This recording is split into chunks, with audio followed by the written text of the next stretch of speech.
لے تو چمن میلا نہیں ہوتا، تجوری میں جو رکھا ہو سیاہی آئی جاتی ہے، تجوری میں جو رکھا ہو سیاہی آئی جاتی ہے، اور بڑے جو نام پر ان کے بدھن میلا نہیں ہوتا، بڑے جو نام پر ان کے بدھن میلا نہیں ہوتا، جو نام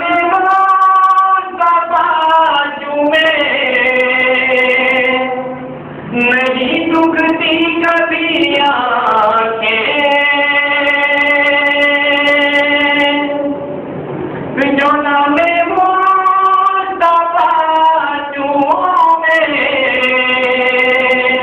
نہیں دکھتی کبھی آنکھیں، اور پہلے پیار جو ان کا بدن میلا نہیں ہوتا، زمین میلی نہیں ہوتی، چمن میلا نہیں ہوتا۔ حضرات محترم، انتظار کا یہ ختم نہیں، اب میں دعوت خطاب شخصیت دے رہا ہوں جن کے آستانہ سے آج بھی وہ فیض جاری ہے، جس سے پیر جماعت شاہ صاحب کو درجہ کمال تک پہنچایا، آج بھی وہ فیض جاری ہے، آج بھی اس افسانے سے کئی لوگ جماعت شاہ صاحب بن سکتے ہیں۔ شرط صرف یہ ہے کہ پیر جماعت شاہ صاحب جیسی کوئی طلب لے کر وہاں جائے، ان جیسا کوئی ادب لے کر وہاں جائے، اس افسانے سے وہ فیض آج بھی جاری ہے۔ اب میں دعوت خطاب دے رہا ہوں جو سید بھی ہے، عالمی بعمل بھی ہے، صوفی باصفا بھی ہے، میری مراد پیر طریقت، رہبر شریعت، صاحب العلماء، رہبر طریقت پیر سید فاروق الاسلام شاہ صاحب سجادہ نشین چورا شریف آپ کے نورانی خطاب سے مستفید ہوں۔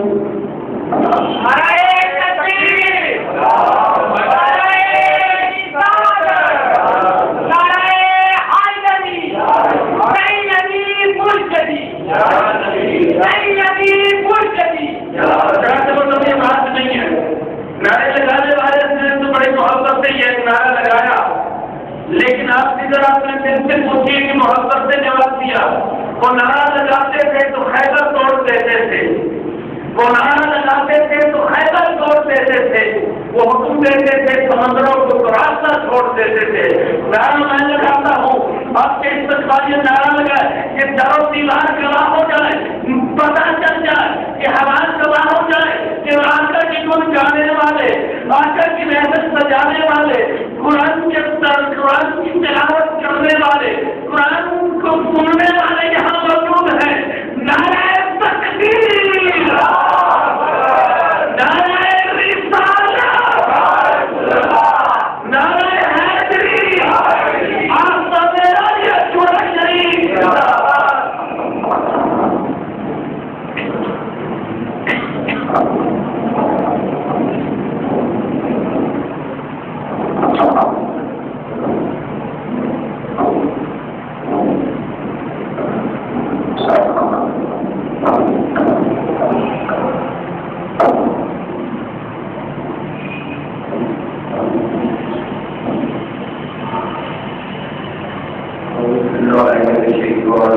بسم الله الرحمن الرحيم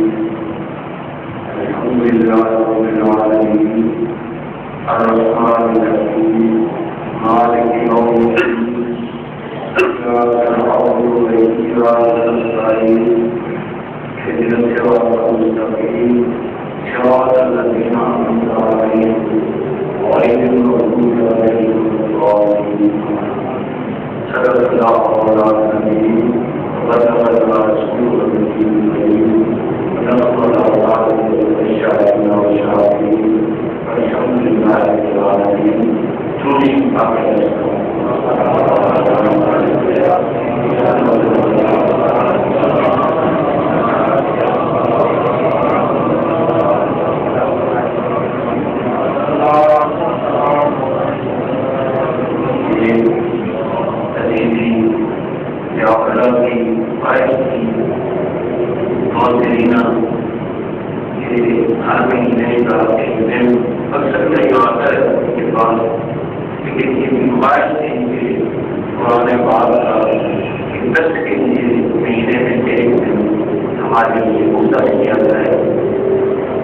مجھے بھی خوشی ہوتی ہے کہ اپنا دوست قرآن سیکھنے کا شوق رکھتے ہو اور قرآن کو سمجھنے کا شوق رکھتے ہو، کیونکہ ہمارے شہر سیدنا امام رضوی مسدد الثانی فرماتے ہیں کہ ہماری طریقت کا مقصود ہی دین سیکھنا اور دوسروں کو سکھانا ہے۔ طریقے کا تعلیم تعلق وقت ہماری طریقت کا مقصود ہی دین سیکھنا اور دوسروں کو سکھانا ہے۔ عزیز زیادہ کی خواہش کا احترام کرتے ہوئے میں نے پہلے درس قرآن کے 21 مارچ کی تاریخ دی تھی، آج کا دن دیا تھا انشاءاللہ ہر مہینے، اور اس میں پریشان ہونے کی ضرورت نہیں ہے۔ میں نے پہلا درس قرآن کو کالج ٹائم میں دیا تھا، صرف 5 طلباء تھے جن کو کالج کے دور میں بٹھا کر میں نے درس قرآن کی ابتدا کی تھی، اور اس وقت جب بھٹو صاحب کی حکومت تھی اور پی ایس ایف کا زور تھا کالج میں، اور درس قرآن کو روکنے کے لیے انہوں نے بہت گہری چوٹی کا دور لگایا، حتیٰ کہ ہماری یونین کے صدر نے کہا کہ مجھے جانتے ہو میں جانتا تھا،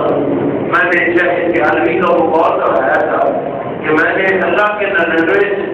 صفاتی اور ایک ذاتی نام دیکھا ہے، کہیں بھی مجھے ذاتہ نظر نہیں آیا، وہ اور ہی نام ہے، اس لیے اس میں پریشان ہونے کی ضرورت نہیں ہے۔ مقصود یہ ہے آپ محبت سے قرآن کی جو فرمان ہے اس کو سنیں،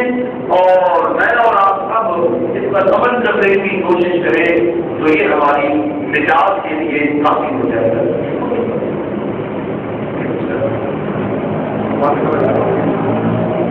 تو میں نے سب سے پہلے ایک طریقہ یہ ہوتا ہے درس قرآن دینے والوں کا کہ وہ جگہ سے درس قرآن دیا جاتا ہے، جہاں سے جی چاہے وہ خطیب کو تو سہولت رہتی ہے مدرس کو، درس دینے والے کو، کہ جہاں سے مضامین نکلتے ہوں اور آیات سے اور بہت زیادہ اس کی تشریحات کی تو مدرس کو تو سہولت ہوتی ہے، لیکن بہتر یہ میں نے سمجھا کہ ترتیب آتا ہے جو شریف سے لے کر وضاحت تک جہاں تک بھی ممکن پر پڑا، جہاں تک زندگی نے ساتھ دیا قرآن پاک کا یہ جو زندگی ہے اس کو ترتیب آنا، اس کو قرآن پاک پر درس شروع کریں۔ تو ایک فکر ٹھیک ہے نا، تاکہ پورا قرآن تھوڑا تھوڑا جو سننے والا ہے اس کو بھی سمجھ آتا جائے گا، اور جو سنانے والا ہے اس کے بھی مطالعہ میں لگاتار اضافہ ہوتا چلا جائے گا، اور جو قرآن کے میں ہم مالی میں اس کے مفاہیم میں اس کے مقاصد میں غور و فکر شروع کریں گے تو ہماری زندگی کی بھیانک راستے پر مٹی چلی جائے گی، ہمارے اعمال کی چھائیاں مٹی چلی جائے گی، اور ہماری زندگی میں ہمارے کردار میں ہماری سیرت میں ہمارے اعمال میں روشنی بڑھتی چلی جائے گی۔ اور اس سے دعا ہے کہ اللہ تعالیٰ اس قرآن کے نور سے ہماری زندگی کے اعمال کو، ہمارے کردار کو، ہماری سیرت کو ہمیں سنوارنے اور شکر گزاری بنانے کی توفیق عطا فرمائے۔ سب سے پہلے جس سے اللہ رب العزت نے قرآن پاک کی ابتدا فرمائی ہے وہ سورہ فاتحہ ہے. اس کے مختلف عنوانات ہیں، ام الکتاب، متن الکتاب وغیرہ، اس طرف نہیں جاتے کہ وہ لفظی چیزیں ہیں. اصل مقصود یہ ہے کہ یہاں سورہ فاتحہ کی ابتدا کیوں قرآن پاک کی ابتدا ہے؟ قرآن پاک کی ابتدا، قرآن یہ صرف ہماری وہ الہامی کتاب نہیں ہے ہم زبور کی طرح اور انجیل کی طرح اور ہندوؤں کی جو بیٹے ہیں ان کی طرح اور بدھوں کے جو وہ چیزیں ان کی گیت ہے ان کی طرح ہم اس کو گائیں، سنیں، سنیں اور بس جو ہے اس سے ہمارا مقصد پورا ہو گیا. نہیں ہے دوست، یہ قرآن تو ہمیں پوری زندگی کا ایک دعوت دیتا ہے. اسی لیے ہمارے اسلام کو مذہب نہیں کہا جاتا بلکہ سیدھے اسلام ہم کہتے ہیں. مذہب اسلام ہم نہیں کہتے. مذہب تو چند رسوم و رواج کا نام ہوتا ہے اور دین کا اسم نام آتے ہی ایک تصور قائم ہو جاتا ہے کہ گویا یہ کوئی اور چیز ہے. تو یہ دین، یہ اسلام، یہ پورا نظام زندگی ہے اور اس نظام زندگی کا جو دستور ہے وہ قرآن پاک ہے. اب آپ جب قرآن پاک کے معانی میں، مطالب میں، مفاہیم میں غور کرتے ہیں تو آپ کو یہاں قرآن کے مفاہیم تفصیل نہیں ملتے. وہاں تفصیل تو کہا جاتا ہے کہ یہ قرآن ایک ہدایت نامہ ہے انسانیت کے لیے، اس کی تقدیر کو بدل دینے والا ہے، اس کی زندگی کی اچھائیوں کو دور کر کے اس کے دل میں اسلام کے نور کو داخل کرنے والا ہے. پوری زندگی کا اس کے لیے کتاب حیات ہے، ایک ہدایت نامہ ہے. تو پھر اس میں مجمل جو ہے وہ کلمات ہے، اس میں مجمل احکام ہے، تفصیلی احکام نہیں ہے. تو وہ یہ معلوم ہوا کہ یہ ہدایت نامہ ہے ہی نہیں تو نہیں ہے. تو اصل میں اس بات پر وہ غور نہیں کرتے کہ اللہ رب العزت نے صرف قرآن کو نازل نہیں فرمایا تھا بلکہ قرآن کے ساتھ ساتھ ایک اہل قرآن اچھی بھی مخصوص فرمائی تھی. قرآن کے ساتھ ساتھ تو قرآن ایک نظریہ ہے، ایک عقیدہ ہے، ایک فرقہ ہے جس کی تفصیلات صاحب قرآن نے آتا دنیا زندگی کے قدم قدم پر امت کی رہنمائی فرمائی. ایک قدم آپ مبارک آپ کا امت کی رہنمائی کے لیے ہے. تو اس کی تفصیلات ہمیں سنت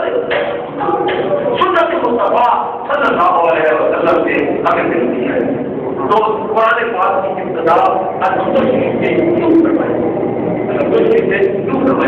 حقیقت کیا ہے کہ تاریخ انسانی کو دیکھیں، انسانی تاریخ کو دیکھیں،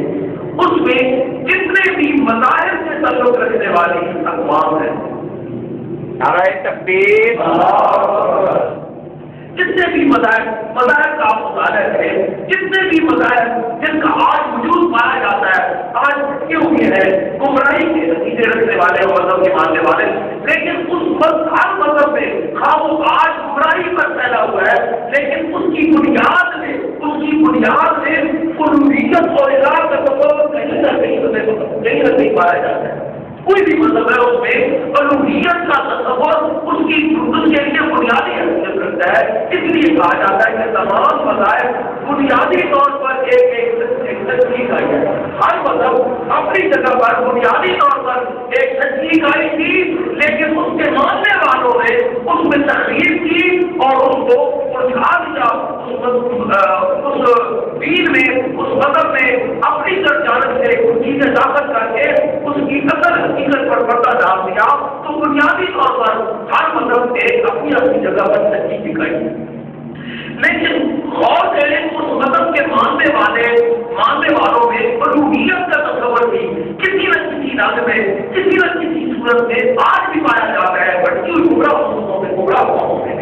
لیکن وہ بھٹکے کام اللہ کی ذات کے بارے میں نہیں بھٹکے، اللہ کی ذات کے بارے میں بھی بھٹکے تھے. ذات کے بارے میں تو وہ مکہ کے مشرک بھی اللہ عمر کہا کرتے تھے، ذات بنا مذہب کو شریک الہ مانتے تھے لیکن اللہ عمر وہ کسی اور کو مانتے تھے، اللہ عمر وہ کسی اور کو مانتے تھے، وہ اسی ہستی کو مانتے تھے. تو الوہیت کا تصور تو مشرک قوموں میں مشرک ہے ہی وہ سب کسی کا شریک بنا دیا ہے. مشرک ہے یعنی اصل کا تصور ہے سب اس کا شریک بنا دیا ہے. اصل ہے تو جب اصل کا تصور ہی نہ ہوتا تو شریک کس کا بناتی؟ شریک بنانا یہ اظہار کر رہا ہے کہ اصل کا تصور ان کے درمیان موجود ہے. اصل کا عقیدہ، اصل کی موجودگی کا عقیدہ ان کے پاس موجود ہے. اس کے ساتھ ساتھ اس کے گھروں کو تشریف بنا دی ہے تو بنیادی طور پر تمام مسائل نجی اکائیاں، بنیادی طور پر تمام مسائل نجی اکائیاں کی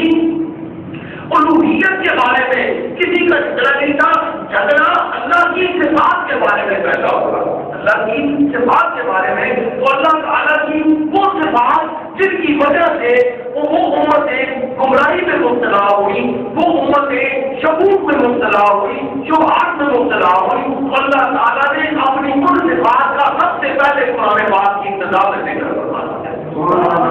یعنی جتنی بھی قومیں کو گمراہ ہوئی ہیں وہ اللہ کی ذات کے بارے میں گمراہ نہیں، اس کی صفات کے بارے میں گمراہ ہوئی، ان میں اور کرتے ہوئے گمراہ ہوئی، صفات کا توجہ دیتے ہوئے گمراہ ہوئی۔ اللہ رب العزت نے قرآن کی ابتدا ہی اپنی ان صفات سے کی تاکہ میرے محبوب صلی اللہ علیہ وسلم کے بعد کسی اور نبی نے مبعوث ہونا نہیں ہے، میرے محبوب کی امت کے بعد کسی اور امت نے یہاں دنیا میں پیدا ہونا نہیں ہے جو پھر بگڑی ہوئی انسانیت کی اصلاح کروائے گی۔ تو اس لیے ان شکوک کا ازالہ ابتدا میں کر دیں تاکہ قیامت تک جب بھی غلامان مصطفیٰ میں سے کوئی اپنی کتاب کو کھولے تو سب سے پہلے جو اس کی نگاہ پڑے پوری ذاتوں سے بات کر پڑے، انہیں اللہ تعالیٰ سے بات کر پڑے جن کے بارے میں قومیں گمراہ ہوئی تھی، تاکہ غلامان مصطفیٰ میں سے کوئی گمراہی کے راستے پہ جا نہ سکے۔ تو فرمایا سب سے پہلے نعرہ کر دیا الحمدللہ، الحمدللہ، کامل تعریف اللہ ہی کے لیے ہے، کامل تعریف اللہ ہی کے لیے۔ الحمدللہ یعنی تعریف آپ دیکھیں کہ چیز اللہ تعالیٰ سے بھی بات تعریف پائی جاتی ہے، بات تعریف کرنے کے بعد اللہ تعالیٰ کے ساتھ خاص ہے اور اللہ تعالیٰ کے ساتھ غیر کے لیے بھی خود کا ذکر ہے۔ بات سے بات رسول اللہ صلی اللہ علیہ وسلم کو بات سے بات میں متصل بیان کیا گیا ہے۔ اسی قرآن میں کوئی صفات اللہ تعالیٰ کے لیے بھی ہے، کوئی صفات رسول اللہ صلی اللہ علیہ وسلم کے لیے بھی ہے، تو اس وجہ سے کوئی صفات رسول اللہ صلی اللہ علیہ وسلم کے علاوہ اور خیر میں بھی پائی جا سکتی ہے۔ اس وجہ سے میں نے اس کا ترجمہ کیا ہے الحمدللہ، کامل تعلیم کو اللہ ہی کے لیے ہے، یہ بھی تعلیم جو دوسرے میں پائی جائے گی لیکن وہ کامل صورت میں وہ اللہ ہی کے لیے بات ہے۔ جتنی کامل صورت میں وہ اللہ کی ذات کے ساتھ اللہ کی ذات کے ساتھ متصل ہوگی، اتنی کوئی اور بات اس تعلیم کے ساتھ متصل نہیں ہو سکتی۔ الحمدللہ تعلیم صرف اللہ نہیں، تعلیم کامل تعلیم اللہ ہی کے لیے، کامل تعلیم اللہ ہی کے لیے۔ کون اللہ؟ یعنی الوہیت کا تصور تو ہر جگہ تھا لیکن اس کی صفات کے ساتھ الحمدللہ ہے رب العالمین، الحمدللہ ہے رب العالمین۔ یہاں الحمدللہ یہ توحید کا اظہار ہو رہا ہے کہ الحمدللہ تمام تعریف ہر طرح تعریف ہر لحاظ سے وہ اللہ ہی کے لیے، اللہ کے ساتھ خاص ہے۔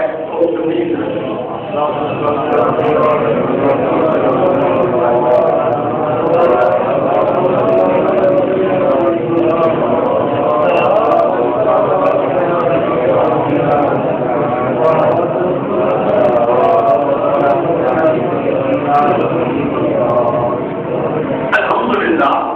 تعلیم کامل جو ہے وہ اللہ کی ہے۔ اس لیے ایک تیرا ہی سکتا مجھے کافی ہے جہاں میں، ایک تیرا ہی سکتا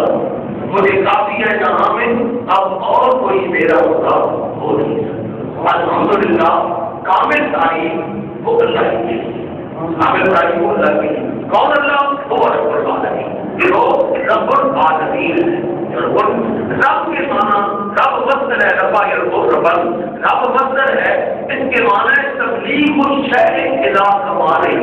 تبلیغ الشیء الی کمالہ، کسی چیز کو اس کے درجہ کمال تک پہنچانا، کسی چیز کو اس کے درجہ کمال تک پہنچانا،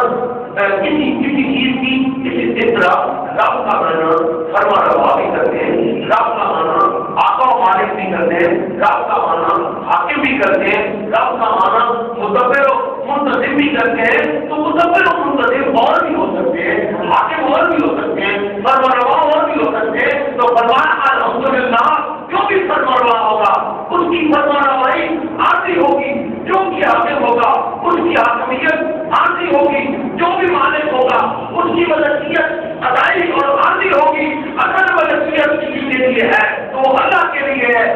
الحمدللہ ہر تعریف اپنی کامل صورت سے وہ اللہ کے لیے ہے. اصل میں جو ربوبیت کی مقصد پر جو جلوہ افروز ہے وہ اللہ تعالیٰ ہی کی ذات ہے. کیوں؟ کیونکہ باقی کسی تھوڑی سی چیز کا ربوبیت کا فرض وہ غیر بھی ادا کر سکتا ہے. مالی اپنے باپ کی ربوبیت کرتا ہے, باپ اپنی اولاد کی ربوبیت کرتا ہے, استاد اپنی شاگرد کی ربوبیت کرتا ہے, مرید اپنے پیروں کی پرورش اور نشو و نما اس کی دین کی نشو و نما کرتا ہے. لیکن یہاں تعریف فرمائی کہ الحمدللہ ہے اللہ وہ رب ہے کہ وہ رب العالمین وہ تمام جہانوں کی وجہ پر تمام جہانوں کو وجہ پر سمجھے کمال تک پہنچانے والا ہے, ان پودے کمال تک پہنچانے والا ہے, ان کی تربیت کروانے والا ہے.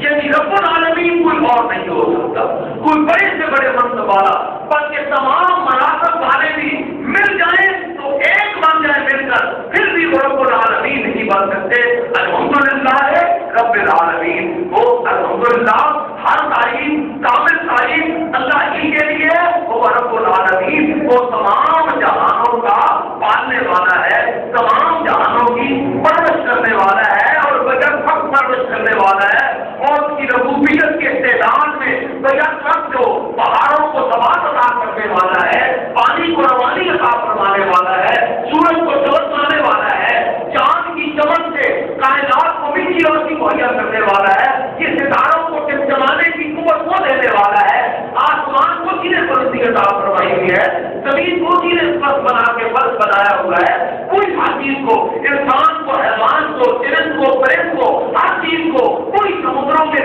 روانی جو ہے وہ کوئی عطا فرمانے والا ہے. تو فرمایا اس کی ربوبیت کی شان یہ ہے کہ بیک وقت ساری کائنات کو پال رہا ہے اور اس کی ربوبیت سے کچھ بھی فرق نہیں آتا. باقی باپ اپنے بیٹوں کو دے گا, اگر 10 روپے بیٹے پر خرچ دے گا تو 100 میں سے 10 نکل جائے گا اور 90 باقی رہ جائے گا. اگر استاد اپنے شاگرد کو کچھ بتایا ہے تو اس کی تربیت کرے گا, استاد کی استعداد بھی بہت سارے لوگوں پر بجٹ وقت ایک کو بڑھا سکے گا یا 10 کو یا 20 کو, لیکن تمام کائنات کو اپنا شاگرد بیان نہیں بنا سکتا. اس تعبیر بھی 1 پوری 10 پوری 50 پوری کی تعداد کر سکے گا, لیکن تمام دنیا میں بسنے والے انسانوں کی وہ بجٹ وقت اپنے وقت سے رہنمائی کر سکے گا, لیکن بجٹ وقت رہنمائی نہیں کر سکتا. لیکن اللہ وہ رب ہے جو جہانوں کو پالتا بھی ہے اور بجٹ وقت پالتا ہے, اس کی ربوبیت میں ذرا بھی کمی نہیں آتی. الحمدللہ رب العالمین کے تعریف کامل وہ اللہ ہی کے لیے, کامل تعریف وہ اللہ ہی کے لیے ہے, اللہ ہی کے لیے. وہ رب العالمین جو تمام جہانوں کا پالنے والا ہے, جو تمام جہانوں کا پالنے والا ہے. الرحمن الرحیم وہ مہربان بھی ہے اور رحم فرمانے والا ہے.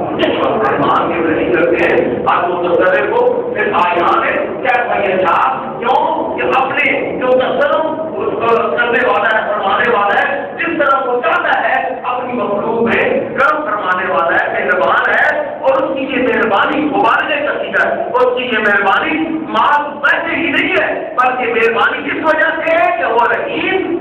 بھی ہے. کیونکہ اس کی شان ہے, شان رحیمی کا تقاضا ہے کہ وہ اپنی تمام مخلوق پر برابر مہربان ہو, تمام مخلوق پر برابر مہربان ہو. ہاں جو اطاعت پیش ہوگا اس کے لیے مہربانیاں زیادہ ہو جائیں گی, جو اطاعت پیش ہوگا اس کے لیے مہربانیاں زیادہ ہو جائیں گی, اور جو نافرمان ہوگا اس کے لیے مہربانیوں میں کبھی واقعہ ہو جائے گی. لیکن مہربان وہ سب کے لیے ہے, دنیا کے معاملات میں سب کے لیے مہربان ہے, دنیا کے رزق پہنچانے میں سب کے لیے مہربان ہے. لیکن ایک مہربانی جو اس کے ضرور کی ماہیت کو تبدیل کرنے کے لیے وہ انہیں کے لیے جو اس کی اطاعت کرنے والے ہوں گے, وہ سرکشوں کے لیے نہیں ہو. فرمایا الحمدللہ رب العالمین الرحمن الرحیم مالک یوم الدین, مالک یوم الدین.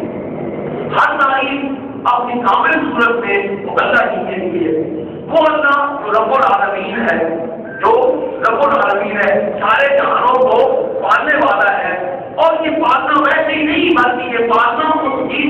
اس کی مہربان اور شفیق اور رحیم حیثیت ہونے کی وجہ سے, اس بات کی وجہ سے وہ پالتا ہے. لیکن جہاں تک اے بندہ مومن دوسروں کو اس کی رحمان اور رحیم کی صفت سے متاثر ہو کر اپنی مرضی نہ کرتے رہنا، بلکہ ایک اور چیز یاد رکھنا کہ ساتھ ساتھ وہ مالک یوم الدین بھی ہے. مالک صرف رحمان اور رحیم نہیں ہے، مالک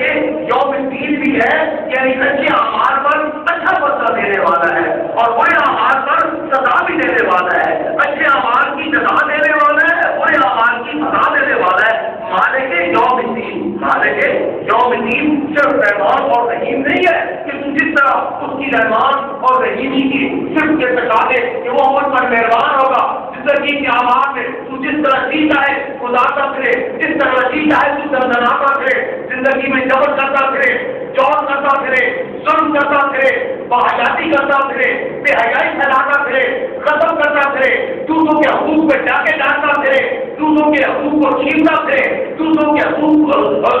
کو ختم کرتا کرے، تو گلیوں میں پھرنے والا آوارہ بن جائے، تو دردنا رہا ہو، معاشرہ تجھ سے اذیت میں مبتلا ہو، مخلوق تجھ سے تکلیف میں مبتلا ہو، تو یاد کر پھر تیرے لیے وہ رحمان اور رحیم نہیں ہے، تیرے لیے وہ مالک یوم الدین ہے، تیرے لیے وہ مالک یوم الدین ہے. تو فرمایا الحمدللہ رب العالمین، ہر تعلیم اپنی کامل صورت سے وہ اللہ کے لیے ہے جو رحمان بھی ہے، جو رحیم بھی ہے، اور ساتھ ساتھ صرف رحمان اور رحیم نہیں ہے، مالک یوم الدین بھی ہے، مالک یوم الدین بھی ہے. جس طرح چاہتا ہے اپنے آیان میں اپنی مملکت میں جو ہے وہ متصرف ہے، اپنا جو ہے وہ حکم چلاتا ہے جس طرح اس کی جی چاہتا ہے، جس طرح اس کا مرضی ہوتی ہے، جس طرح اس کا جی چاہتا ہے. جی چاہے تو جو ہے وہ کسی کو معاف فرما دے، اور جی چاہے تو کسی کو سزا سنا دے کہ اس کی اپنی مرضی پر منحصر ہے، کیونکہ وہ مالک یوم الدین ہے، مالک یوم الدین ہے. اے اللہ، یہ ہم مالک یوم الدین بھی ہے. اب ہم انتظار کر رہا ہے کہ بندے کو دعا سکھلائی جا رہی ہے اور بندہ عید کر رہا ہے کہ اللہ الحمدللہ میں اقرار کرتا ہوں کہ ہر تعلیم اپنی کامل صورت کے وہ تیرے لیے ہے، تو رب العالمین ہے، تو رحمان ہے، تو رحیم ہے. میں یہ اقرار کرتا ہوں تو مالک یوم الدین ہے. اس بنا پر ایاکا نعبدو، ایاکا نعبدو، میں تیری ہی بندگی کرتا ہوں، میں تیری ہی بندگی کرتا ہوں. کیا میں نے ترجمہ عبادت نہیں کیا؟ کیونکہ عبادت کے مرتب نہیں ہے. مسلمان صرف عبادت کے لیے نہیں آیا، مسلمان صرف عبادت کے لیے نہیں آیا بلکہ بندگی کے لیے آیا. کیونکہ عبادات میں سے سب سے بہترین عبادت وہ نماز ہے. نماز کا فرض بھی ان آیات کی میہ کے نام تو میہ کے نستعین کے بعد حکم نازل ہوا نماز کا. نماز بعد میں فرض ہوئی ہے، تو وہاں اس وقت جب یہ آیات نازل ہوئی اس وقت عبادت کا کوئی مرجع نہیں تھا، مسلمانوں کے اندر نہیں تھا. اس وقت عبادت کیا ہوتی تھی؟ اللہ تعالیٰ کے ساتھ اپنی بندگی کے تعلق کا اظہار کر دینا، اللہ تعالیٰ کے ساتھ اپنی بندگی کے تعلق کا اظہار کر دینا. تو عرض کرتا ہے بندہ ایاکا نعبدو، کیونکہ رحمان بھی تو ہے، رحیم بھی تو ہے، مالک یوم الدین بھی تو ہے، تو ایاکا نعبدو، اے اللہ ہم بندگی بھی تیری ہی کرتے ہو، تیرے طرح کی اور کی بندگی نہیں کرتے. ہم ہر چکاتے تیرے سامنے. حضرت باجدی بسامی رحمۃ اللہ علیہ سے کسی نے پوچھا کہ جناب عبادت کرتا ہوں لطف و ضرور نہیں آتا، عبادت کرتا ہوں لطف و ضرور حاصل نہیں کرتا. تو فرمایا کہ تو عبادت کی بندگی کرتا ہوں لطف و ضرور حاصل نہیں ہوتا. فرمایا تو عبادت کی بندگی کرتا ہے اپنے اللہ کی بندگی نہیں کرتا، عبادت کی بندگی کرتا ہے اپنے اللہ کی بندگی نہیں کرتا. تو عبادت کو بہت بڑا سمجھ لے، عبادت کو سب کچھ سمجھ کے عبادت نہ کر، بلکہ تو عبادت کر تو اللہ کی بندگی سمجھ لو گے کہ میں اللہ کی بندگی کر رہا ہوں. اس کا حکم ہے کہ اس وقت سے سجدہ کیا جائے، اس کا حکم ہے اس وقت مجھے رکوع کیا جائے، اس کا حکم ہے اس وقت مجھے قیام کیا جائے، اس کا حکم ہے اس وقت میرے سامنے جو ہے کتنی مرتبہ جھکا جائے اور اسی مرتبہ قوما کیا جائے اور اسی مرتبہ قیام کیا جائے اور اسی مرتبہ سجدے کیے جائے. تو میں اس کی مرضی کو بجا لاتے ہوئے، میں اس کی مرضی کو بجا لاتے ہوئے اس کے حکم پر عمل کرتے ہوئے اس کے ساتھ اپنی بندگی کا اظہار کرتے ہوئے میں اس کو سجدہ بھی کر رہا ہوں، میں اس کے سامنے جھک بھی رہا ہوں، میں اس کے سامنے مذہب کھڑا بھی ہو رہا ہوں. تو فرمایا ایاکا نعبدو، اے اللہ ہم بندگی تیری ہی کرتے. یہ دو طرح سے ایک اظہار ہے کہ اللہ میں اللہ بھی تجھے مانتا ہوں، ہر علی بھی تیرے ساتھ خاص کرتا ہوں، اس پر ایمان ہے میرا اس پر بھی ایمان ہے کہ تو رب العالمین ہے، میرا اس پر بھی ایمان ہے کہ تو رحمان ہے، میرا اس پر بھی ایمان ہے تو رحیم ہے، میرا اس پر بھی ایمان ہے کہ تو مالک یوم الدین ہے، مالک یوم الدین۔ لیکن یہ سب کچھ مانتے ہو یہ بھی اے اللہ مجھ سے خطائیں ہو جاتی ہیں، اے اللہ مجھ سے خطائیں ہو جاتی ہیں، مجھ سے قصور ہو جاتے ہیں، مجھ سے تیری بارگاہ میں کمزوریاں واقع ہو جاتی ہیں، مجھ میں خامیاں ہیں، مجھ میں نقائص ہیں، پر اے اللہ ایک بار جان دے تو مان لے کہ آپ کا راب دو بے شک لاکھ کمزوریاں مجھ میں ہوں، میں بندہ تیرا نہیں۔ اللہ کے ساتھ اپنی بندگی کے تعلق کو ظاہر کرتا ہے، آپ کا راب دو اے اللہ میں بندہ تیرا ہی ہوں، بندہ کسی اور کا نہیں، بندہ تیرا چونکہ بندہ میں تیرا ہوں، بندگی تیری کرتا ہوں، بندگی تیری کرتا ہوں، جھکتا تیرے سامنے ہوں، تیرے سوا کسی غیر کے سامنے نہیں جھکتا، سجدہ تجھے کرتا ہوں، تیرے سوا کسی غیر کو سجدہ نہیں کرتا، حکم تیرا مانتا ہوں، تیرے سوا کسی غیر کو حکم نہیں مانتا، بندگی تیری کرتا ہوں، تیرے سوا کسی غیر کی بندگی نہیں کرتا۔ اے اللہ چونکہ بندہ میں تیرا ہوں اس لیے میرا حق ہے کہ مدد بھی میں تجھ سے ہی مانگوں، یا کا نعبد بھیا غلط نہیں، کیونکہ بندگی کا تعلق میرا تیرے ساتھ ہے، اور استعانت بھی تو تجھ سے ہی میں نے مانگنی ہے، میں بندگی تیری کروں اور مدد غیروں سے جا کے مانگوں نہیں، نہ تیری غیرت ربوبیت یہ گوارا کرے گی اور نہ میری غیرت بندہ یہ گوارا کرے گی، تیری بندہ پروری کی ذات کی صفت وہ یہ گوارا نہیں کرے گی، اور میرا بندہ ہونے کی صفت یہ گوارا نہیں کرے گی کہ بندگی تیری کروں اور بندہ نمازی کے لیے کسی اور کا دروازہ کھٹکھٹاؤں، نہیں اللہ میں بندگی بھی تیری کرتا ہوں اور بندہ نمازی کے لیے بھی تیرے ہی دروازے پر جھکتا ہوں، تیرے ہی دربار میں جھکتا ہوں، اللہ تعالیٰ کی ضرورت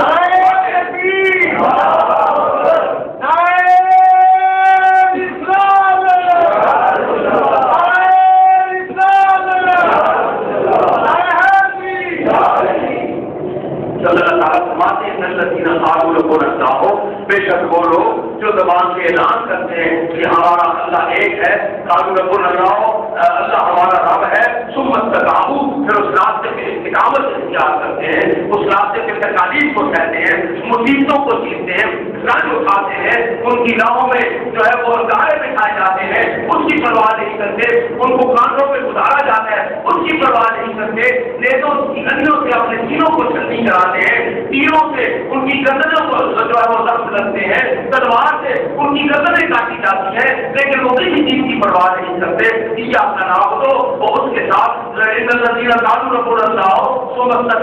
پھر نام کیا ہوتا ہے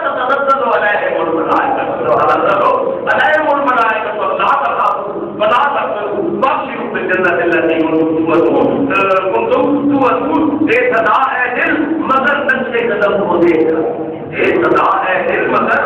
نقشے قدم کو دیکھ کر ایسے بھی در ہے کبھی دن پر کوئی قائم رہتا، سوالی اس دروازے پہ جاتا ہے جہاں جہاں ادھر سے لوگوں کے پاؤں لگے ہوئے ہوتے ہیں، اور اس دروازے کی جانب راستہ بنو نہ ہو، پاؤں کے نشان لو، جان لو کہ وہ کسی کڑی کا دروازہ نہیں، وہ کنجوس کا دروازہ ہے، تو اے اللہ عیسیٰ کا نام دو، ہم تیری ہی بندگی کرتے ہیں، عیسیٰ کا نستعین، اور تجھے ہی سخی مانتے ہیں، تجھے ہی داتا مانتے ہیں، تجھے ہی دینے والا مانتے ہیں، اس لیے تیرے ہی دروازے سے آ کے اپنی عبادت کا بدلہ بھی تجھ سے ہی مانگتے ہیں، بندگی تیری کرے، بندگی تیری کرے، بندے تیرے ہوں، مانگے کسی غیر سے نہ، تیری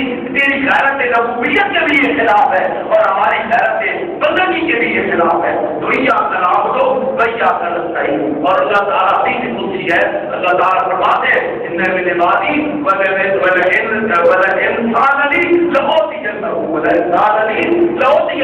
میرے بندوں میں سے کچھ ایسے ہیں جو ان کے مانگیں گے تو ان کو عطا کروں گا، مجھے مانگیں گے تو ان کو عطا کروں گا، مجھ سے کسی چیز کے بارے میں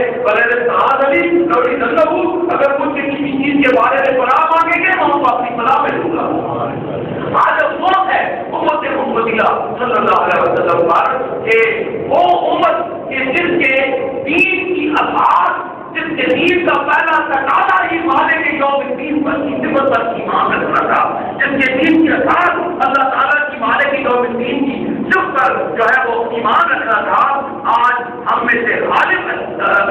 جو ہے اس عقیدہ کو بھول چکی ہے، اس عقیدہ کو بھول چکی ہے، وہ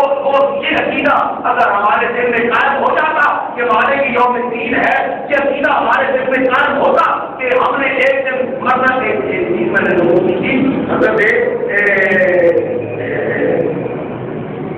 شفیق مکی رحمۃ اللہ علیہ فرماتے ہیں کہ لوگ تین باتیں بات زبانی کرتے ہیں، لوگ تین باتیں بات زبانی کرتے ہیں مگر عمل ان کے خلاف ہو۔ تین باتیں لوگ زبان سے کہتے ہیں، عمل ان کے خلاف کرتے ہیں۔ پہلی بات یہ ہے کہ وہ اللہ کے بندے ہیں لیکن کام غلاموں والا نہیں کہتے ہیں کہ ہم اللہ کے بندے ہیں لیکن کام غلاموں والا نہیں کرتے، بلکہ آزادوں کی طرح اپنی مرضی چلاتے ہیں۔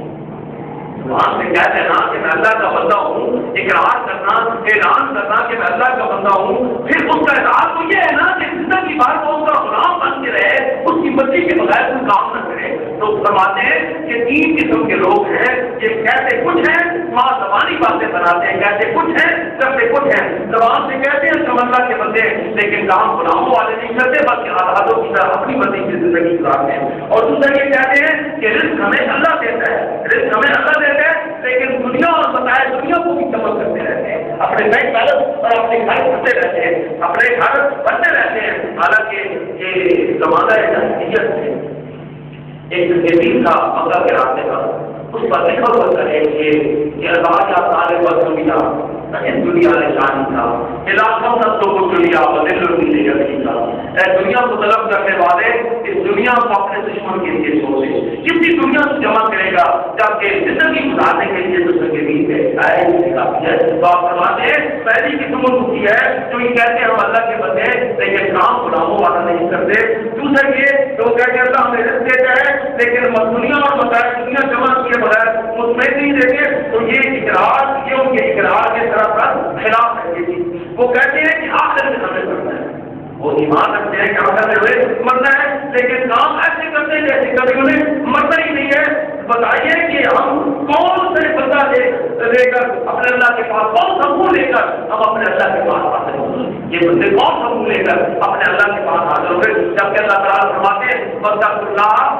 اللہ ان اللہ خبیر بما تعملون، ان اللہ خبیر بما تعملون۔ واتقوا اللہ تعالیٰ کی سے ڈرتے رہو، ان اللہ خبیر بما تعملون، جو تمہارے کرتوت ہے جو تمہارے اعمال ہے اللہ سب سے باخبر ہے، اس سے کوئی چیز بھی چھپی ہوئی نہیں ہے۔ تو دوستوں فرماتے ہیں کہ کلام ہو بقیہ غلط نہیں، اے اللہ ہم بندگی تیری کریں اور بندہ نوازی کے لیے کسی اور کے پاس جائیں نہیں، بندگی تیری کرتے ہیں یہ ہمارا حق ہے کہ ہم مدد بھی تجھ سے مانگیں، ہم مدد بھی تجھ سے مانگیں۔ اور مدد بھی کس راستے میں، مدد بھی کس معاملے میں؟ یہ نہیں کبھی دنیا کی دولت ہمارے قدموں میں ڈھیر لگتا ہے، یہ نہیں کبھی دولت سے دنیا ملتا ہے، یہ نہیں کہ ہمیں اولاد کی ہماری طرف نصیب کا کام ہوتا ہے، یہ نہیں کہ ہمارے پاس بینک بیلنس بڑھتا ہے، ہمیں روپے مل جائے، ہمارے کارخانوں میں اضافہ ہوتا چلا ہے، دنیا کی دولت میں اضافہ ہوتا چلا جاتی۔ عیشا غلط صحیح عیشا کا لابھ دو، ہم بندر کی تیری کرتے ہیں، ہمارا حق ہے کہ بندر کی مدد بھی کچھ نہیں مانگے، مدد بھی کچھ نہیں مانگے، جس راستے میں مدد اس معاملے میں کہ اللہ ہماری رہنمائی فرما دے، استقامت والوں کے راستے نہیں جانا۔ صراط المستقیم وہ راستہ جو استقامت والا راستہ ہے، وہ راستہ جو یعنی رہنمائی فرما دے، یعنی مدد فرما دے، اعتراض ہے مدد بھی کر سکتے۔ ویسے نجات کہتے ہیں نا دلالت ہو یوں صرف دلالت ہو علاوہ کہ اس چیز کی جانب دلالت ہدایت، اس چیز کی جانب رہنمائی جو محب کو محبوب تک پہنچاتی ہے، جو طالب اور مطلوب کے درمیان تعلق بناتی ہے، جو عاشق اور محبوب کے درمیان تعلق بناتی ہے، جو محب اور محبوب کے درمیان، جو قاصد اور مقصود کے درمیان، جو طالب اور مطلوب کے درمیان تعلق بناتی ہے، اس کو کہتے ہیں دلالت۔ لیکن یہاں یہ دلت سے آتا مستقیم صحیح ہماری مدد فرما کس نے؟ کیا دلت سے آتا مستقیم استقامت والا جو راستہ ہے اس پر چلنے سے ہماری مدد فرما کے ہم اس پر چلیں۔ استقامت والا راستہ کون سا؟ استقامت والا راستہ۔ استقامت والا راستہ کیا ہوتا ہے؟ انبیاء کا راستہ ہوتا ہے۔ سارے استقامت انبیاء کا کام ہے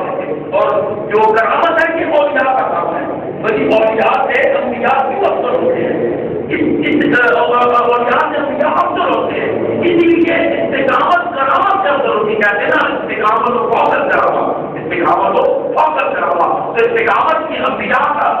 کا جو ہے وہ طرز زندگی ہوتا ہے، استقامت والا طرز زندگی ہوتا ہے. تو یہاں عرض کرتے ہیں کہ یا نستعین نہدنا الصراط المستقیم، استقامت والے راستے کی جانب ہماری چلنے میں ہماری مدد فرمائے اللہ. اس راستے پر کہ جس پر چلتے ہوئے ہمیں کوئی پریشانی نہ ہو، اس راستے پہ چلتے ہوئے اگر ہمارے مخالف جو ہے مخالفت کے باہر کھڑے کر دیے جائیں، اگر ہمارے جسموں کو تیروں سے چھلی کر دیا جائے، ہمارے وجود کے ان پر نیزوں کے زخم لگے ہوئے ہوں، تلواروں سے ہمارے وجود کو گھائل کر دیا جائے، ظلم و ستم کو ہم کہتے چلے جائیں، لیکن اے اللہ تیرے دین کو طرف تک رہتی تھی، تیرے دین کو نہ چھوڑے. جب رسول اللہ صلی اللہ علیہ وسلم نے خیز برا تھا عقبہ کے موقع پر، بیعت عقبہ ثانیہ کے موقع پر مدینہ والوں نے جب بیعت کی تو پھر انہوں نے دعوت دی کہ یا رسول اللہ یہ مکہ والے آپ کو بہت تنگ کرتے ہیں، مکہ والے آپ کو بہت تنگ کرتے ہیں، یا رسول اللہ ہمارے پاس آ جائیں، ہم ان کے مقابلے میں آپ کا دفاع بھی کریں گے اور آپ کی خدمت بھی کریں گے. آپ کا دفاع بھی جب وہاں معاہدہ ہو رہا تھا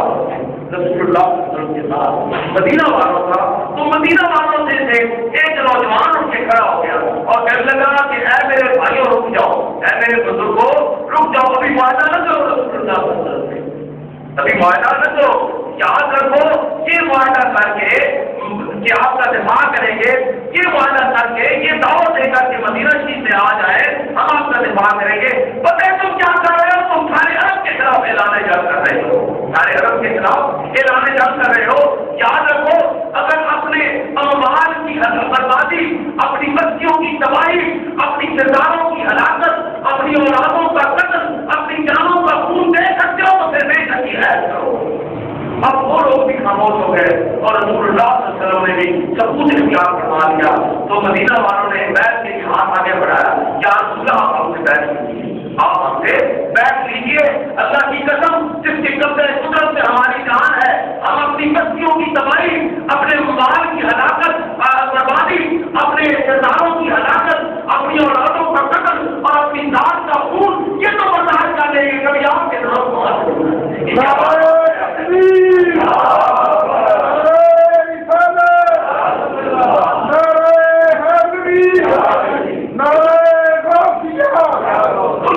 استقامت والا راستہ تھا، یہ راستہ استقامت والا راستہ تھا. تو کہتے ہیں نا نہ ان کے پاس تلواریں، نہ ان کے پاس ڈھالیں تھی، نہ غلاموں کے اونٹوں پر، نہ پانی کی پکالیں تھی. پھر کیا کام آئے عبادت سے کرتے ان میں نشان تھا ان کا کہ سرکار دو عالم قافلہ سالار تھا ان کا، سرکار دو عالم سرکار کی قافلہ سالاری نے دنیا کی کوئی طاقت انہیں کرا نہیں سکتی تھی، کوئی قوت انہیں اپنی توجہ نہیں دلا سکتی تھی. سعد بن عامر رضی اللہ تعالیٰ عنہ سے ایران کے سپہ سالار رسول نے پوچھا کہ عامر کو سعد کو کون سی قوت ہے تمہارے پاس؟ پہننے کے لیے کپڑے نہیں، لینے کے لیے ہتھیار نہیں، کھانے کے لیے جو ہے وہ گندم نہیں، پھر وہ کون سی قوت ہے فروخت تمہارے علاقے میں نہیں، پھر وہ کون سی قوت ہے جو اتنی بڑی طاقت ایران کے مقابلے میں اس وقت کی سپر طاقت تھی جو تمہیں لے آئی ہے؟ تو آپ نے ایک ہی بات فرمائی کہ تم ایرانیوں کو جس طرح زندگی سے پیار ہے محمد صلی اللہ علیہ وسلم کے غلاموں کو سے کروڑ گنا بڑھ کر اس راستے میں بہت پیارے پھول ہے کتنے دل کو شاہ صاحبہ کے نالا دار کے اور زخم ہے کتنے جام سے دار ان کی گلی کے دار کے، پھول ہے کتنے دل کو شاہ صاحبہ کے نالا دار کے اور زخم ہے کتنے جام سے دار ان کی گلی کے بار کے. اور سے جب عباس علی کے رسول اللہ صلی اللہ علیہ وسلم شہید ہو گئے تو عمر فاروق جیسی جلیل القدر کی بیوی تلوار ایسی اور بیٹھ گئے حضرت کا بدر بات سے ہوگا تو آپ نے پوچھا کہ وہ کیوں بیٹھ گئے ہو؟ فرمایا اگر تم نے سنا نہیں کہ اللہ کے رسول شہید ہو گئے اور وہ ذات جس کو خوش کرنے کے لیے، وہ ذات جس کو خوش کرنے کے لیے ہم اپنے جسموں پر زخم سہتے تھے، وہ ذات جس کو خوش کرنے کے لیے ہم اپنے جسم کو لوگ روحان کراتے تھے، وہ ذات جس کو راضی کرنے کے لیے ہم نفسوں کی تکلیف میں سہتے تھے. جب کوئی غلطی نہیں تو ہمیں لڑ کے کیا کرتا ہے، جب لڑ کے کیا کرتا ہے. تو یہ جذبہ تھا، ایک اور جذبہ کے اندر سے کہا کہ اے عمر موتو، اب اے عمر موتو نام آتا رسول اللہ صلی اللہ علیہ وسلم، آؤ وہ مقصد تو زندہ ہے نا، رسول اللہ صلی اللہ علیہ وسلم موجود نہیں ہے، ان کا مقصد تو زندہ ہے، آؤ اس مقصد پر ہم بھی اپنی جان قربان کرتے ہیں، اس مقصد کے لیے رسول اللہ صلی اللہ علیہ وسلم نے اپنی جان کی قربانی دی ہے. تو یہ ہے استقامت کا راستہ. تو فرمایا کہ دل سے راستہ مستقیم، اے اللہ کا نام وإياك نستعين اهدنا الصراط المستقيم. اے اللہ ہماری مدد فرما، کس طرح استقامت والے راستے کو ہمارے لیے آسان فرما، استقامت والے راستے پر چلنے میں ہماری مدد فرما کہ ہمارے پائے استقامت میں کبھی جگمگاہٹ نہ آئے. تیرے دین کے راستے میں چلتے ہوئے کوئی دنیا کی قوت ہمیں ڈرا نہ سکے، کوئی دنیا کی طاقت ہمیں سمجھا نہ سکے، کوئی تیرا خیر ہمیں دبا نہ سکے. اگر ہم دبے بھی تو تجھ سے دبے، اگر ہم ڈرے تو تجھ سے ڈرے، اگر ہمارے دل میں روب ہو تو تیرا روب ہو، تیرے بابو کا روب ہو، تیرے دین کا روب ہو. کوئی بے دین ہمیں ڈرا نہ سکے، کوئی بے دین ہمیں سمجھا نہ سکے. آج یاد رکھے دوستوں، آج جو حالت ہے میں مسلموں کی، میں اکثر کہا کرتا ہوں کہ آج جتنے بھی یہ مسلم ملک ہے پاکستان سے لے کر سعودی عرب تک، ان میں سے مسلم ملک تو ہے، کوئی بھی اسلامی ملک نہیں، کوئی بھی اسلامی ملک نہیں ہے. کیونکہ مسلم ملک اور اسلامی ملک میں فرق کیا ہے؟ مسلم ملک وہ ہوتا ہے جہاں مسلمانوں کی حکومت ہو، مسلم ملک وہ ہوتا ہے جہاں مسلمانوں کی حکیم حکومت ہو. لیکن اسلامی ملک وہ ہوتا ہے جہاں اللہ اور کے رسول کی حکومت ہو. نعرے تکبیر، نعرے رسالت، نعرے موقعہ. آج پاکستان ایک مسلم ملک ہے کہ یہاں مسلمانوں کی حکومت سے کیسے کیسے مسلمان ہیں، لیکن اسلامی حکومت نہیں ہے کیونکہ اللہ اور اس کے رسول کی حکومت نہیں ہے. اگر اللہ اور اس کے رسول کی حکومت ہوتی تو کیا یہ قاتل یہاں کے صدر بنتے، اور قاتل جاتے تو ڈاکو یہاں کے صدر بنتے. ڈاکوؤں کا صدر بننا اور قاتلوں کا صدر بننا اور چوروں اور لٹیروں کا مسند اقتدار سے فائد ہو جانا، قبضہ کر دینا، یہ بات کی دلالت کر رہا ہے کہ اسلامی ملک نہیں ہے، یہ مسلم ملک ہے. یہ اسلامی ملک نہیں ہے، یہ مسلم ملک ہے. تو عہد کرو کہ اللہ ہمیں بھی استقامت کا راستہ اختیار استقامت کے راستے میں ہماری مدد فرما تاکہ ہم بھی تیرے دین کی سربلندی کے لیے اور اپنے ملک کو اسلامی ملک بنانے کے لیے، الہی ریاست بنانے کے لیے اور اس کے نظام مصطفیٰ کے نفاذ کے لیے ہم بھی اپنے مال جان اور سب کچھ قربان کرنے کی ہمیں بھی ہمت اور توفیق عطا فرما. یہ استقامت والا راستہ ہوتا ہے جو قربانی والا راستہ ہوتا ہے. استقامت والا راستہ قربانی والا راستہ ہوتا ہے. جو دنیا بازی نے کہا تھا روئے پیغمبر کی فریاد انہوں نے ایک نظر لکھی تو اس کے شعر تھا کہ کاش آ جاتا سمجھ میں میرے امتی ہو گئے، کاش آ جاتا سمجھ میں، کاش میرے امتی قرآن کا دفتر دیکھتے، کس طرح پڑھتے نہیں یہ بات مر کر دیکھتے، کاش آ جاتا سمجھ میں کہ آسانی کے ساتھ نعمت کونین کا رشتہ ہے قربانی کے ساتھ، نعمت کونین کا رشتہ ہے قربانی کے ساتھ. تو یہ صحیح نہدنا الصراط المستقیم، استقامت والا راستہ. اور استقامت والا راستہ کس کا ہے؟ صراط الذین انعمت علیہم، صراط الذین انعمت علیہم، وہ لوگ جن کو تو نے اپنے انعام و اکرام کا بے پایا بھی برپایا ہے،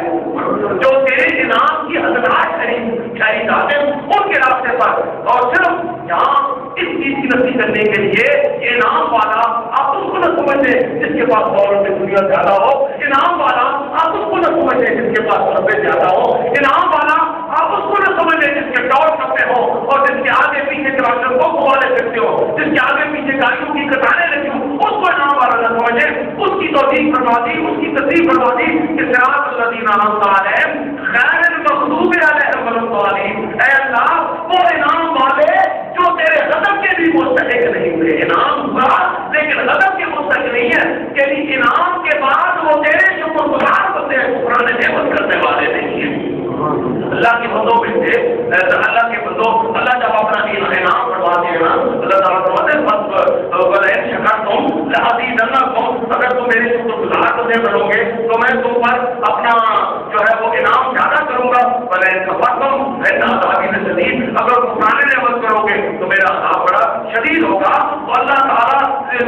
کی بات ہم یہ کرتے ہیں کہ اللہ وہ لوگ جو تیرے انعام کے حقدار ٹھہرے ہیں ان کے راستے پر ہمیں چلا. اور انعام بھی یہ دنیا کے انعام نہیں، جانے سکے انعام نہیں، یہ دنیا کی دعوت انعام نہیں، یہ شوقت اور حسبت انعام نہیں، بلکہ وہ کہ دنیا کی دولت انہیں عطا کی تو انہوں نے تیری شکر گزاری کرتے ہوئے اس کو خرچ کیا. دنیا کی طاقت انہیں دی تو تیرے شکر گزار بنتے بنتے ہوگے، تیری مخلوق کی خدمت کر کے اس کو خرچ کیا. دنیا کی طاقت، دنیا کی طاقت، دنیا کی حکومت، دنیا کا اقتدار تمکن میں نے عطا کیا. اس اپنے تمکن کو، اپنے اقتدار کو، اپنی دولت کو، اپنی شوقت کو، اپنی حکمت کو، اپنی طاقت کو تیری مخلوق کی خدمت کرتے ہوئے تیرے شکر کا شکریہ شکر گزار بندہ بنتے ہوئے جو ہے وہ اس کو خرچ کیا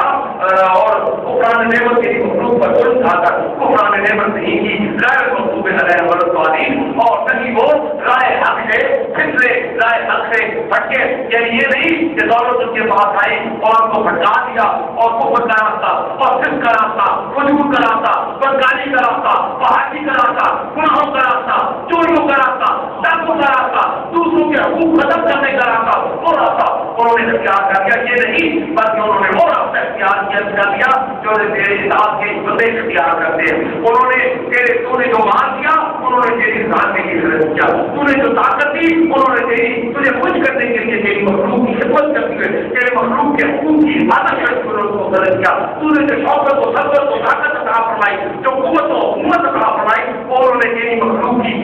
کا خدمت گزار بن کے وہ اس طاقت اور شوقت اور سبت اور حکومت کے اختیارات کو غلط کیا. تو یہ کرتا ہے بندہ کہ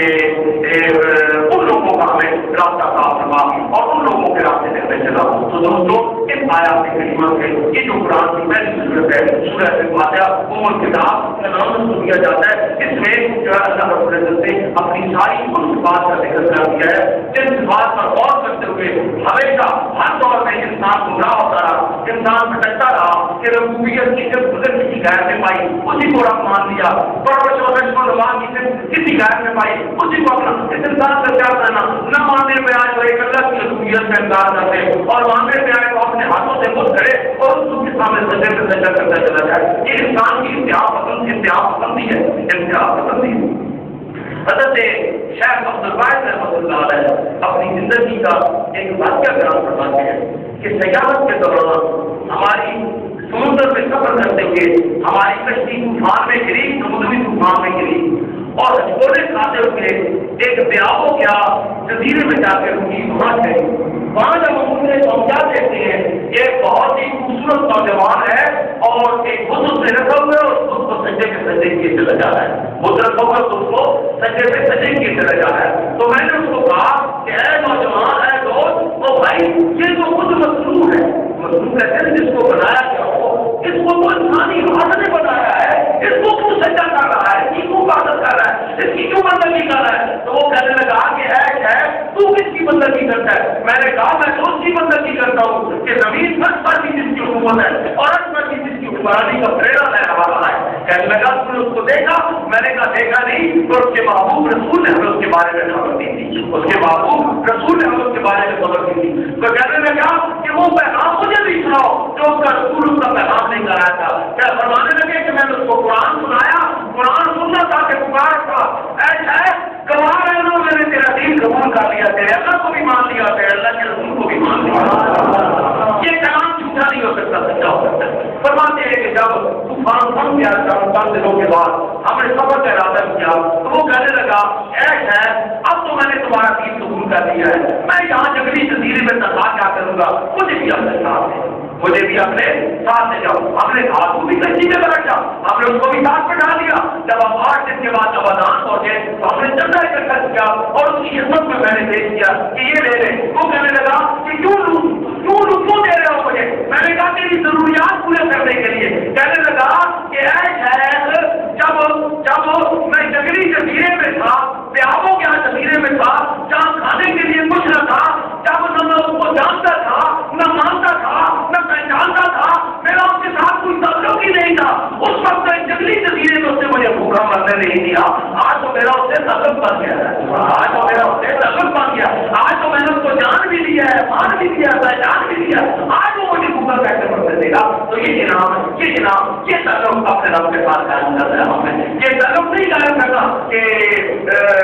کعبے کو جا رہا ہوں نگاہ سے رہ ہے پھر کے دیکھتا ہوں کوئی دیکھتا نہ ہو. یہ تعلق کے علاوہ بات نے کہا تھا کہ معصوم کے بعد بچے ہوئے ہر شخص کو آپ کا میرا معصوم جو ہے میرا معصوم اس کا طریقہ ہے کہ ہر ایک سے قربت اختیار کرنے سے معصوم کے بعد بچے ہوئے ہر شخص کو سے کر شراب قربوں کو استعمال کر میرے ساتھ بیٹھتا ہے تو شراب پی لیتا ہے اور نیک مولوی صاحب کے ساتھ قاری صاحب کے پاس بیٹھتا ہے تین صاحب کے پاس تو وہاں نمازیں پڑھنا شروع کر دیتا ہے. معصوم کے بعد تو ایسا معصوم نہیں کرنا چاہیے. در بدر ٹکرات نداری ہے یہ چنگا نہیں ایک چیز ایک دردی ہو ایک دار تیرا اپنے نہیں لگو یہ تو کھیلے عشق بازی پورے والا ہو یہ تو کھیلے عشق بازی چوہے والا مخلوق ہے، ہاتھوں پہ ہار آ رہے، کرتی رہو بیدی نہ ہو، اللہ اللہ نام نام سے کرتی رہو بیدی نہ ہو، رات سے خالی کھانا کرتی رہو بیدی نہ ہو۔ روز اپنے اللہ سے اپنی بندگی کا تعلق قائم کر دے، یہی بندگی کا تعلق تجھے دنیا میں بھی کامیاب کرے گا اور آخرت میں بھی سرخروئی کا تاج اسی بندگی کی وجہ سے تیرے سر میں سجایا جائے گا۔ آج اگر اس کی بندگی سے تو نے اپنے دامن کو بچا دیا تو کل اس نے اپنی کرم نوازیوں کو تجھ سے جو ہے وہ چھین دیا، جدا کر دیا، پھر تو کیا کرے گا؟ رسول اللہ صلی اللہ علیہ وسلم نے فرمایا کہ اللہ تعالیٰ کے ساتھ کوئی بندہ جب اپنے تعلقات بگاڑ لیتا ہے، اللہ تعالیٰ اس کے تعلقات مخلوق سے بگاڑ دیتے ہیں، اور جب اللہ تعالیٰ کے ساتھ بندہ کوئی اپنے تعلقات بنا لیتا ہے، اللہ تعالیٰ مخلوق کی دلوں میں اس کی عزت پیدا کر دیتے ہیں اور مخلوق کے ساتھ اس کے تعلقات میں جو ہے وہ بناؤ پیدا ہو جاتا ہے، بگاڑ جو ہے وہ رسوخ ہو جاتا ہے۔ تو آپ اپنے اللہ سے اپنے تعلقات کو بنا، آپ اپنے اللہ کے ساتھ اپنی بندگی کا تعلق قائم کر، کیونکہ یہی بندگی کا تعلق تجھے دنیا میں بھی ضرور کرے گا اور قیامت کے دن بھی پوری راج تیرے سر سے سجایا جائے گا۔ تیرا ایمان ہے کہ یوم الدین میں قائم ہونا ہے، تیرا ایمان ہے کہ تو نے مرنا ہے، تیرا ایمان ہے کہ تو نے اپنے اللہ کو اپنی زندگی کا حساب دینا ہے، تو پھر وہ اعمال کر کہ تجھے اپنے اللہ کے سامنے جاتے ہوئے ندامت نہ ہو، اپنے اللہ کا سامنا کرتے ہوئے تجھے جو ہے وہ شرمندگی نہ ہو، ندامت نہ ہو، تیرا سر جو ہے وہ ندامت کے بعد چکو نہ ہو، بلکہ تو کر سکے، تو خاموشوں پر کر سکے۔ اے اللہ آج تیرا بندہ اپنی زندگی کے اعمال لے کر تیری بارگاہ میں حاضر ہو گیا ہے،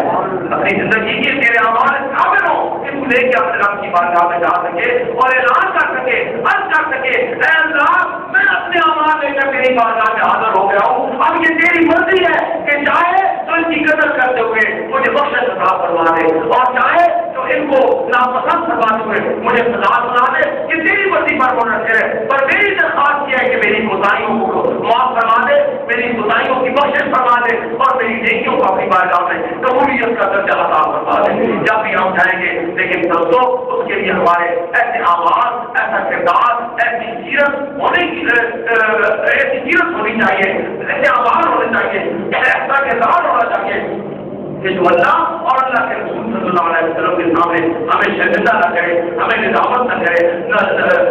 نادم نہ کرے، بلکہ عمل کر سکے کہ یا اللہ تیرے در پہ تیرا غلام حاضر ہو گیا، اب اپنے غلام کی شفاعت اپنے رب کے حضور فرما دے اور ہم عرض کر سکے اور ہمارے آقا بھی عرض کر سکے کہ اللہ یہ میرا غلام تیری بارگاہ میں تیرے دین پر عمل کرتے ہوئے، تیرے دین کے لیے قربانیاں دیتے ہوئے، تیرے دین کے لیے تکلیف کرتے ہوئے، تیرے دین کے لیے جو ہے اپنے وجود کو سختوں سے چھلنی کراتے ہوئے، اپنے آپ کو اذیت سے مبتلا کرتے ہوئے، تکلیف کرتے ہوئے یہ تیری بارگاہ میں حاضر ہو گیا ہے، اس کی قربانیوں کو، اس کی تکلیفوں کو، اس کی اذیتوں کو اپنی بارگاہ میں قبول و منظور فرما کے اس کی بخشش کا تمام مجھے فرما دے۔ کیا سمجھی کا دوستو، یہ دین آسانیوں کا راستہ نہیں ہے، یہ دین مستحب دین ہی کافروں کو مستحب دین ماں جب ہو سکو، یہ عیاشوں کا دین نہیں ہے، یہ ان فرمانبرداروں کا دین ہے جو اس کی سربلندی کے لیے اپنا سب کچھ نچھاور کرنے کے لیے آمادہ رہتے ہیں، اپنی اولادیں قربان کرنے کے لیے تیار رہتے ہیں۔ جب یہ بدر میں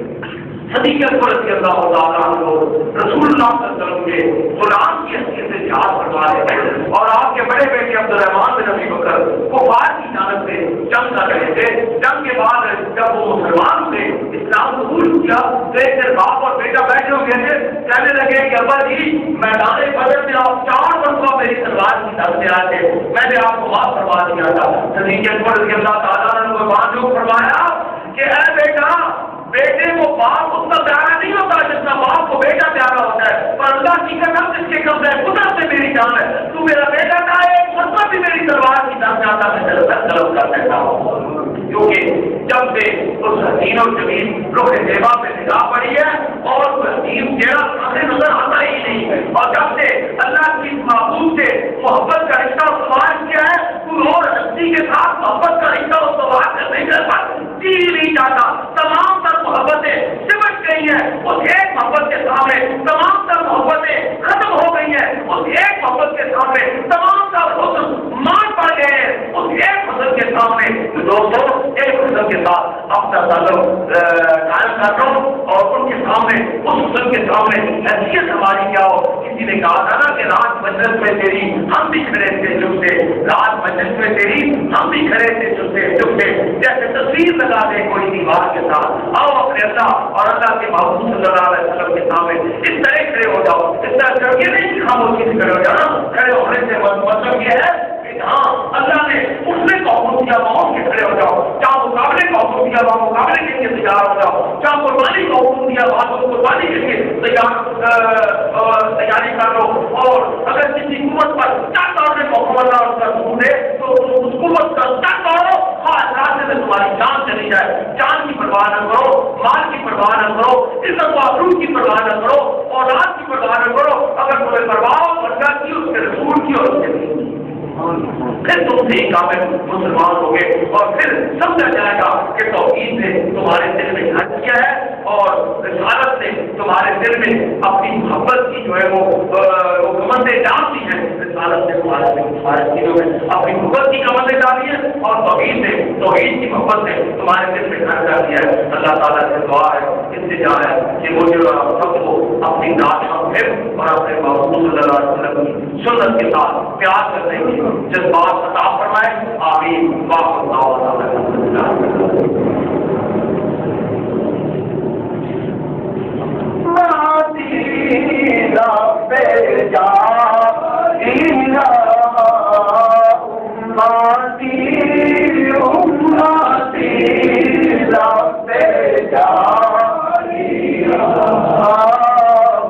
Allah